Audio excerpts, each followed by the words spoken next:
All right, so now we're going to do 62 on the CP practice final exam. This is your study guide we're working with here. It says here, the prompt here is to write an acid ionization constant expression for hydrofluoric acid using Arrhenius dissociation. Well, this is our Arrhenius equation up here, okay? And all that you have to do to write the acid ionization constant is you write Ka. There's your constant. That's for an acid. You put the hydrogen and fluoride molar concentrations on the top of a fraction. The symbol for that is this. This brackets outside that chemical symbol means the molar concentration of whatever there's inside, multiplied times the molar concentration of the fluoride, and that goes over the molar concentration of the acid itself, and that's the expression.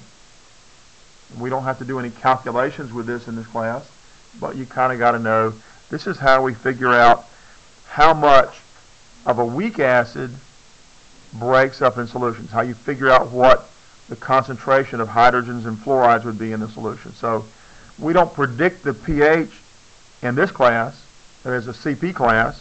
We don't predict the pH of a weak acid like this, but we could with this calculation. It's fairly simple to do once you understand how it's done, especially with modern calculators. If you have a graphing calculator, you plug this in the calculator, it'll give you the answer.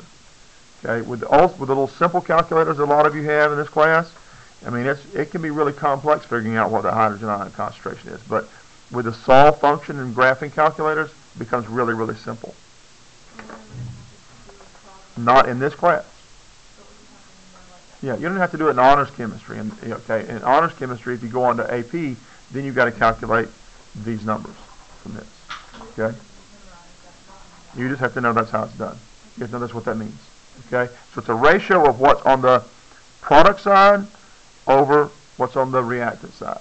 But it's the molar concentration of these things. Okay? That's why we put it in these brackets, because the brackets mean molar concentration. Okay? Products over reactants. Look, almost all of these kinds of constants are always products over reactants. If you remember that, you can write them easily. Okay?